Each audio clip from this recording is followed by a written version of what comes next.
Hello guys, today I'm going to be talking about something a wee bit different. Okay. Oh, me too. That's an interesting song to play right now.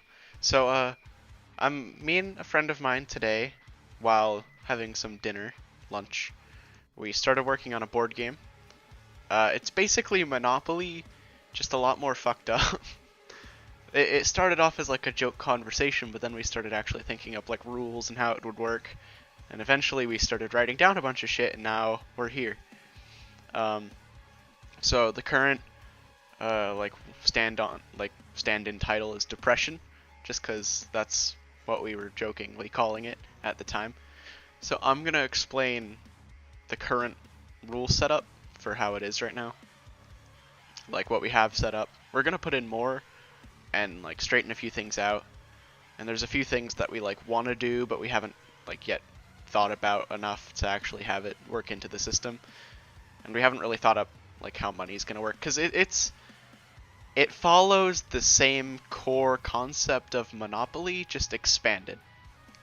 So the plot of this game is you are a traveling printer salesman working for like a deteriorating company, and like you're going around from like company to company trying to sell printers and like make a living off of like all the stuff you sell, but you have to give away like some of the money to your business, and you're trying to support a family, and you know all that.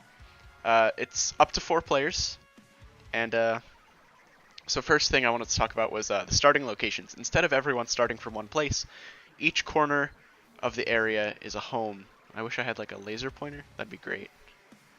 But each corner of the map, there's home 1 here, home 2 here, home 3 here, and home 4 here. Each player will start at one of these homes, so each person starts at a different corner. Did I really not? Oh wait, no, I did write it down. What am I talking about? And then each player, 1 to, or 2 to 4, will pick one of these companies, which I currently just have marked on the map as comp. I can zoom in on that. So it's like each of these will be the company locations. They're basically like the places you would go to in Monopoly to like buy places, put up hotels, all that. You will pick one of these companies, and that will be the place you work for. That's the place when you loop around, you got to give them some money because you work for them and all that, and they will give you some rewards and all that. So you pick one of those at the start of the game. 2 players cannot have the same company. Each person has to have a different one. Okay. Now to move around the board, you will roll 2 dice, which I'll get into later, but it's basically a negative. The reason it's a negative so you roll 2 dice, and each time you turn a corner, like when you round a corner on this, you will have to pay travel expenses for your traveling salesman. He has to pay for like food and like all that, food and water, gas, stuff like that. So each time he rounds a corner, he has to pay off travel expenses. So the more places you can go before you round a corner, the more money you're likely to make. So I'll get into a mechanic later. I don't know why I put it so far down when I was going to talk about it right now. But I'll get into that later. So you want to earn money to be able to pay off travel expenses and whatever stuff your company wants when you return to them. So to earn money, you want to stop on these different company tiles, excluding your own. And when you go there, you're gonna roll a die to try to like convince them to like buy your printers and make a bunch of money. So this being a company thing, you'd probably make a lot of money off of each sale, but some of that will probably be going to your family, some of that will be going to your company, quite a bit of it will be going to your company. Not much will be left for you in the end. Also, a mechanic is that the company, whichever one you're working for, it's sort of becoming a shitty company. It's deteriorating slowly over time. We haven't talked about this, but I've been thinking about it. Maybe the better you do, and like the more money you're able to get into your company, like you could fix it up and maybe like buy yourself a bit more time before it completely falls flat on its face. But basically, your company is dying, and you as a character, your goal is to sort of work for other companies and try to make money so that when yours dies, you're not completely screwed. Your main goal, though, is to sort of own your own company. Your traveling salesman has dreams of owning his company and being a big bad boy and all that. A second goal would involve your family, if you like spend a lot of time with them or that kind of thing, and you're able to get sort of like a happy family-related ending instead of like a workaholic business ending. We haven't really talked too much about that, but that's the kind of thing we want to do. So yeah, you earn money by going around to these companies and rolling a die. I've sort of organized this list badly. So you roll a die, 1 to 6. The default would be 1 to 3, you fail to sell your product. 4 to 6, you succeed. We talked about if you roll a 1, you do really fucking badly. And if you roll a 6, you do really goodishly. If you roll a 1, you have to draw 1 card from the bad deck, which is a, stand-in name. And if you roll a 6, you have to draw from the good deck. And, bad deck gives you bad things, good deck gives you good things.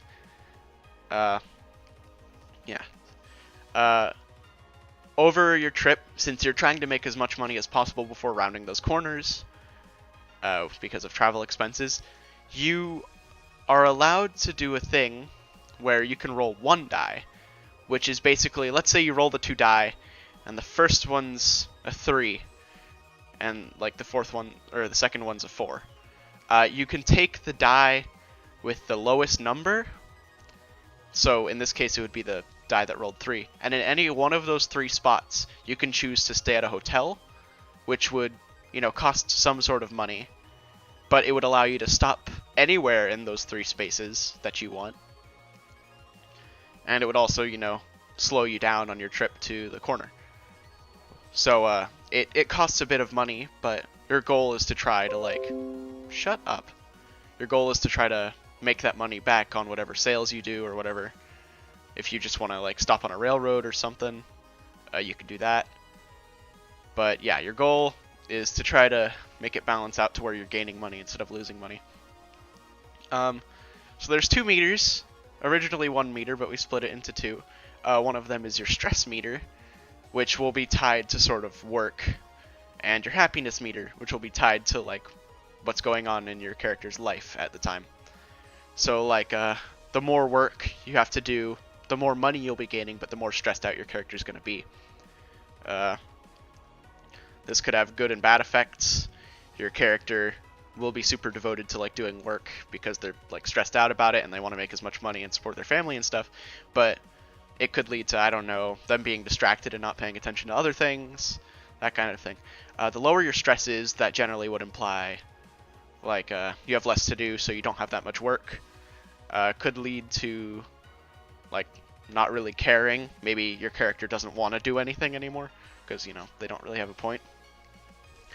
The higher your happiness, we saw this as being sort of your character's sort of naive, where the higher your happiness, the better you're going to be. If you're going to be a happy boy, you're going to be pretty happy-go-lucky about life, you're going to feel pretty good about things, but you'll sort of become maybe more trusting, you'll do things you probably shouldn't have. If someone's trying to sell you a product, maybe you'll be instead of having a choice to where do you want to buy this product or not, you're sort of forced to buy it because, naivete. The lower your happiness could have penalties maybe add some money to travel expenses because you're becoming an alcoholic because, life stuff. It could also lead to not really caring about anything anymore, which could be bad because maybe your character's suicidal or something, but it could be good in that some things don't really phase your character. Maybe something that would normally lower their happiness more, them screwing up a job, maybe they're just I don't fucking care. It could have good and bad effects. We haven't really decided on those too much. So yeah, the great and terrible rolls when doing business stuff. The good deck might make you happier, maybe you'll make more money, maybe your stress will have a decrease. The bad deck will probably screw you out of working with that company. Maybe you'll get super stressed out because like you can't support your family, and your happiness will go down. And we have a mechanic. I'm gonna actually need to pull out my phone for this one, called karma, where if you work for a company and like you complete a successful sale, depending on how many times you go around to that place, your karma will go up. We have it to set to where the max karma you can have is 6. Each time you complete a successful sale at that place, you get 1 karma point there. The first karma point you get, if you go there again and try to sell and you screw up, maybe you roll a 1 or a 3 or something, you won't have any negative effects happen, but that karma point will be removed. If you have 2 karma points in a place, the amount you need for a successful sale will go from 3 to 6 on the die instead of like 4 to 6. So that's more likely to succeed in sales. 3 karma points will allow you to, if you're passing by the company, you can stop there instead of keeping going and like passing them. For 4 karma points, both 5 and 6 would give you a draw from the good deck if you roll the die and get either of those 2 numbers. 5 would make it so that, a mechanic I haven't talked about yet, players can no longer lower your karma at that place and screw you over. And if you get 6 karma, you become like ahead of that company, or you work for that company in some way. So I'm gonna get into like player interactivity right now. So a way to screw over your opponent's karma is if you also land on that company, and let's say like person 3 had 2 karma points in a company, and you did a successful sale while you're person 2. Person 3's karma would go down while yours went up, because, you know, it's sort of like loyalty to a certain like brand or company or whatever. So maybe now that you're there and they're buying from you, they're sort of less interested in the previous guy. If there's more than one other person at that company, you're probably going to have to choose one person to lower while yours goes up. That kind of thing. So we have a mechanic now that I've talked about karma. Did I talk about karma? Oh, yeah, I did talk about, what the fuck am I talking about? Each player will have their own deck, aside from the ones that are in the middle. This deck will be a thing that you draw from at the end of every turn of yours, and it will expand as the game goes on. So it can have things like family life, business stuff. If you're having like an affair with someone, which we'll get to later, it'll put like affair cards in your deck. Basically, like, let's say you were out and you drew a card that said like you meet someone and they help you out for a bit and you're kind of friends with them. Maybe a friend card will be added to your personal deck, and you have a chance of drawing like that card, and it's like, oh, you hang out with your friend and they let you stay the night at their place. You don't have to pay like as much business expense next corner, because, you know, you got to stay a night at someone else's place instead of, you know, like staying somewhere. From there, we'll go to railroads, which are just like in normal Monopoly. They're at the, you know, compass points of the map. If you stop on a railroad, you may pay a fee to move anywhere on the map in a, you know, a clockwise circle. So, like, if you were at this bottom railroad and you wanted to go, like, to the area just right above Home 2, you could pay them a fee and go right there. But if, let's say you were at the bottom railroad and you wanted to go to the place right below Home 3, you pass another railroad. So, in the game, it would be like your character stopping at that train station and then getting on another train. So they would have to pay 2 fees for that. But yeah, you have to go in a clockwise circle, but you can go basically anywhere as long as you have the money for it. There are spaces on the board that say travel. These will be like, if you land on these, it'll be like, oh, your car popped a tire and now you need to pay to get it fixed. Do you want to pay, or do you want to just try to get away with it? If you pay, you know, you fix up your car, everything's fine. Maybe if you don't pay, like some cards will be added to your personal deck, like the police caught you with a pop tire, you have to go to like prison now, something like that. Markets are on here too, which what we've talked about so far are at a market you can buy and sell stocks to help with your profits. You can buy like what are they called? Lottery tickets that you can have a small chance to win like some money, that kind of thing. And I think we talked about something else, but I can't directly remember it right now. Yeah, I can't remember. But, you know, stocks are stocks. Gain money or lose money, depending on how you work with it. From there, we enter into player interactivity. You know what, I'm actually going to go... I'll talk about player interactivity while I look on my phone for whatever the other thing was, if I can even find it. So, players are allowed to trade stocks, or... I know... Oh, okay, I know at some point we talked about at the market you can sort of auction off stocks. So if you don't want to trade them, you can go to a market and bid off a stock, and whichever player gives you the most money for it, you make that money, but they get the stock. That kind of thing. Where is this? I'm not seeing... I'll talk to him later about whatever the other thing at the market was. Also, this is part of the family relationship type thing, which we don't know too much about yet, so I'm not really going into it that much, just because we haven't either. But one plan we had is, part of the thing you want to do is you don't want to like piss off your wife or whatever and have her leave you.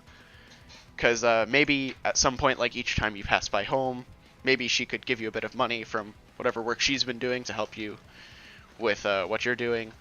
Maybe that could be a thing where like if she does that, you like piss her off because you're just like mooching money off of her and then leaving. Like you can choose to take money from her or to spend time with your family, and that would increase your family time, but you know, you wouldn't get the money for that. That kind of mechanic. But a thing you can do to try to screw over your opponents, because you know, the family being some form of lifeline, as a way to win the game or a way to keep getting money for a while, you could go to other players' homes and try to have affairs with their wives. Which, you know, if you start having an affair, which might take a few visits to their house, like, after one visit you can, like, stop at their homes since you now have some form of relationship starting up. But once you start having an affair, that would probably add, like, affair cards to your deck, which would be like, oh, your wife found out you were cheating on her, she leaves you. But, you know, or the person you were having an affair with found out you were married, now they leave you, and now, you know, that kind of thing. But, you know, if you get that person's wife to maybe, like, leave the family, that screws over, you know, their lifeline, and then if your wife, you know, leaves you, maybe, I don't know about this, but maybe, like, your affair woman would stay with you. Stick with the homie. But, yeah. It would screw over one of your opponents, leave them without a place to either get a family victory or, you know, get a few bucks along the way. We had an idea for a card. I don't know if it would be in the travel deck or if it would be like in the bad deck somewhere, but we had an idea for a card which would be that the stock market would crash. Now, this was before we had actually worked stocks into it, so one way it could work is that for like a short amount of time, stocks were worth a lot of money. Like for a few turns, like it's right before the stock market crashed, and it's because like all the stocks were super valuable and that fucked over the banks or whatever. But so for a short amount of time, if you can get to a market and turn in that stock, it's really worth it. But after that, you know, they're basically any stocks you have are gone. Probably just remove them from you. But the other idea we had, which was, you know, the one we had before I even thought up this, which is that it would just end the fucking game. If you draw that card, it's just, yep, the game's over, you all lose. But I think while that would be fun, I would kill myself. Is there anything else I wanted to talk about? Oh, markets. if you see on the map, I drew sort of like in the same color as the like market thing. There's like certain little squigglies on some things. That is the radius in which you can like go to the market. So like if you're at this company down here, you can still go to the market because maybe they're in like the same town or whatever. So, you know, you could still visit there from those spaces just to make it so that it's not like a pain in the ass to go there. Oh, I think the other thing I said we could do at markets was like you could work there for a day and sort of like make a little bit of cash off of that if you're like screwed over and you just need some cheap money. Probably give you like bed and board too, so you wouldn't have to worry about travel expenses for a little bit. Maybe you'd like skip a turn and just wherever you are, like if you're here, you can try to sell at that company, that kind of thing. But there were some ideas we have talked about, but only just a little bit, and we haven't really decided on it yet, which is stuff like existential crises. That might be fun. The thing I suggested was sort of like repressed memories from being a child, so like certain words would like trigger these memories and maybe like fuck over your happiness. So like if you read a card and it had like bunnies on it, your character would remember like he accidentally hit a bunny over the head with a hammer when he was 4, and that would like fuck up his happiness for a while. Just fun little things to where like what it says on the card actually matters, so it's not really just flavor text. There will be plenty of flavor text. I definitely want to make the cards sort of fun. I want to take the depressing sort of tone of the game and make it, you know, a bit more silly, because it's a silly game. I will say though, while the goal of the game is to sort of, you know, become the head of a company, or that's one of the ways you can win, we want the game to be sort of in a place where success is rare, to where most of the time you're just sort of locked in this war of attrition, you can't really win. We want it to be a game of just luck. When we initially set out to do this, it was just a game of, you know, you get good dice rolls, maybe you do make it to the top, maybe you're a fucking god. But most of the time you're just going to be, you know, locked at barely enough money to hold on, family's barely with you, that kind of thing. And this game has not been balanced yet. We haven't even thought up, you know, how much money's worth. I think we said maybe people start with like $1,000, and then we haven't calculated from there like what travel expense would be to be fair, how much money your company would ask for. We don't know what most of the cards will be. I mean, we've thought up some cute things already, but nothing serious. But, you know, I mostly wanted to make this video to A, explain the rules of the game, although I'll probably make a new video for that if we actually get some support for this, which will be shorter, not 23 minutes, and have less rambling. But this is just to get sort of the idea out there, see if anyone wants to like chip in an idea. I'm always welcome to hear things. I do have high hopes for this game though. It sounds like the kind of thing I'd actually enjoy playing. I would want to see people interested in it as well. If you have, you know, things to suggest, let me know. If you've heard a thing that you think sounds kind of bad, also welcome to say that. We want it to be a depressing game, hence the current name Depression. We want it to be sort of like fun and jovial about it, but it's not a light subject. And, you know, just think about that if you're gonna recommend anything. We don't want it to be that happy of a game. While it might have like a code of like, you know, good humor and joviality, it's a fucked up game. So yeah, that's this. That's the current way things are going. I hope you enjoyed. I'll see you boys in the next video. Bye bye. Subscribe. Kill me.